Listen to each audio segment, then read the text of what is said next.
Yellow Productions presents a video review of the Hyatt Place Jersey City Hotel in Jersey City, New Jersey. I'm Chris, this is Yellow Productions. I do travel guides that are fun, informative, and entertaining. And in this video, I'm going to be telling you everything you need to know if you're considering staying at this hotel, including the common areas of the hotel, the neighborhood around the hotel, and the inside of one of the rooms. The Hyatt House Jersey City is a 14-story hotel with 258 guest rooms. It occupies the former 97-year-old First National Bank of Jersey City building. The top 4 floors are new as part of the hotel.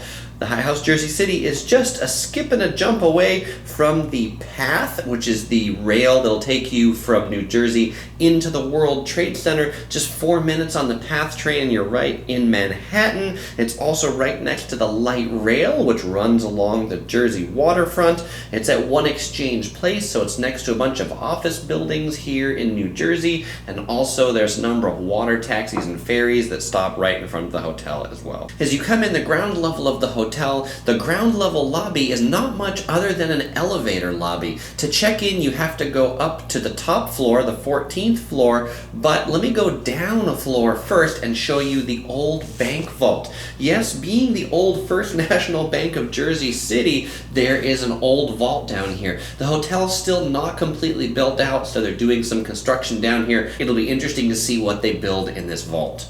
To check in, you head up to the top floor of the hotel. There's a check-in area as soon as you get off the elevator. Just to the left of the check-in area is the hotel's breakfast area, a nice open, airy space with windows on both sides. Then just beyond the breakfast restaurant, I think is one of the coolest things at the hotel. It's the rooftop bar and patio. It's a large indoor bar with an outdoor terrace. The outdoor terrace is definitely the place to be. The views over Manhattan are truly amazing from this terrace. The roof opens up and the windows open up here as well. So on a nice day, they open that up and you get fresh air on this rooftop terrace. Truly amazing. The fitness center is located on the 2nd floor. It's a pretty big open space with about 5 treadmills, 3 ellipticals, and a couple bikes. And on the same floor, they've also got guest laundry, in case you need to do any laundry. This is room 939, a single king bed room on the 9th floor. Come on in, let me show you around.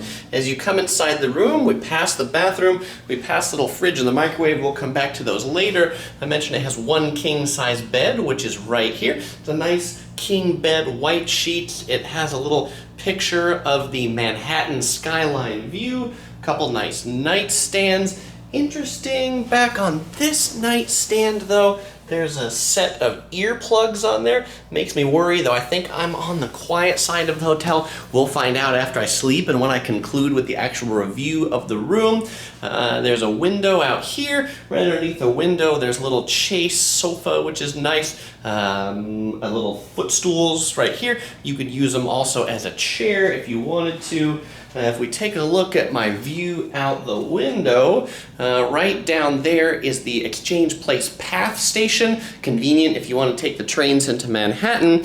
And then looking out here, it's really sort of hard to see between the buildings, but between these 2 buildings, there's a peak view. I had a different room when I started up 2 floors on the 11th floor, and on that one, you could actually see Manhattan a little bit better. Here's a picture of what that looked like. Back inside the room, just to the left of the window, is the closet. We'll go in there in a second. I just want to show you the desk and the chair, a little bookcase with some books on it.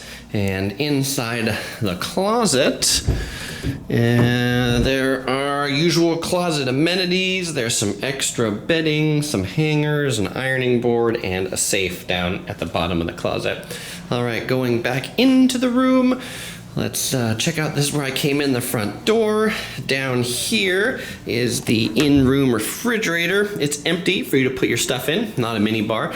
Just above that, there's a coffee machine, some glasses, some cups, an ice bucket, some information about the hotel and breakfast. And right above that, there is a microwave. Heading into the bathroom, it's a nice bright bathroom, big sink area, towels down here on the bottom. It's got a big illuminated mirror. I like the lights that are on the sides of it, so it's nice and bright in here, good for either makeup or shaving or whatever you're doing, singing into the mirror. There's the shower here. It's a walk-in shower with a glass door.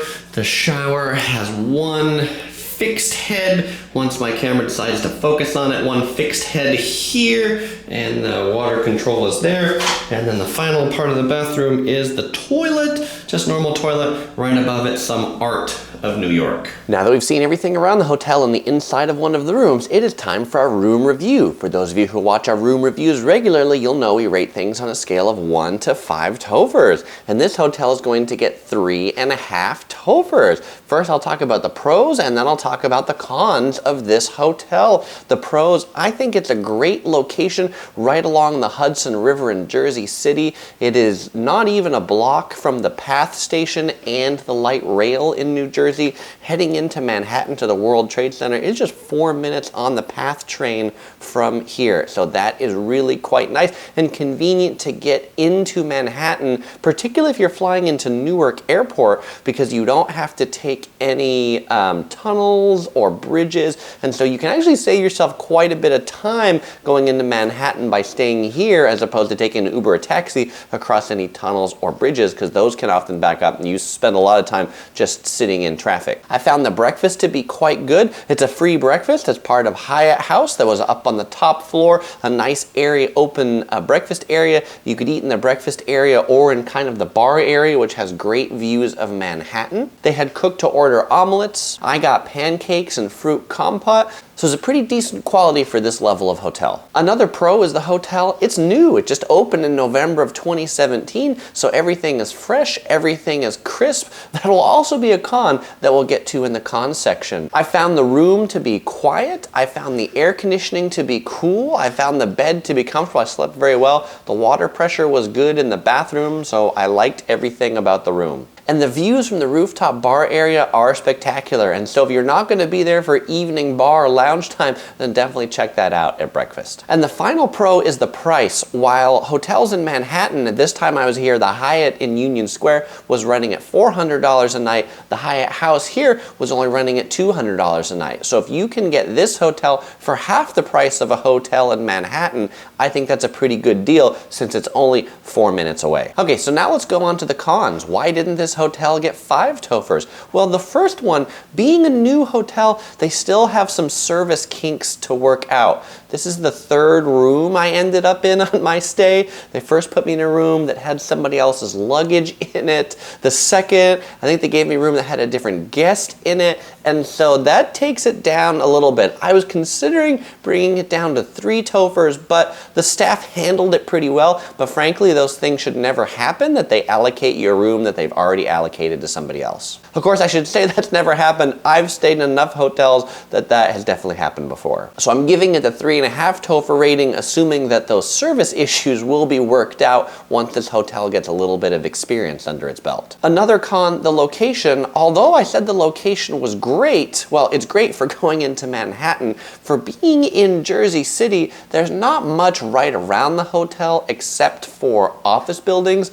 and so you'll probably find yourself, unless you're here for work in these buildings, pretty much taking that train to go everywhere into Manhattan. And finally, the quietness of the hotel. Well, you saw that I had earplugs on the And finally, the quietness of the hotel. You saw that I had earplugs on the nightstand. My room was decently quiet because of the location. I'm sort of on this interior courtyard thing, but I could hear the light rail or trolley from my room. It wasn't very loud, but I could hear like some bells and a little bit of the train tracks. If you were on the side of the hotel with that light rail, I can imagine that would be pretty loud. Also, the soundproofing into the hallways I don't find to be very good. I could hear some doors opening and closing. Luckily, it's a pretty small floor, and so that wasn't awful, but I could imagine if I was across from a room that was occupied by a lot of people, that could become pretty loud if that door was opening a lot. And I could also hear footsteps. I couldn't tell whether that was in the hallway or above. It wasn't so awful that I couldn't sleep, but for a new hotel,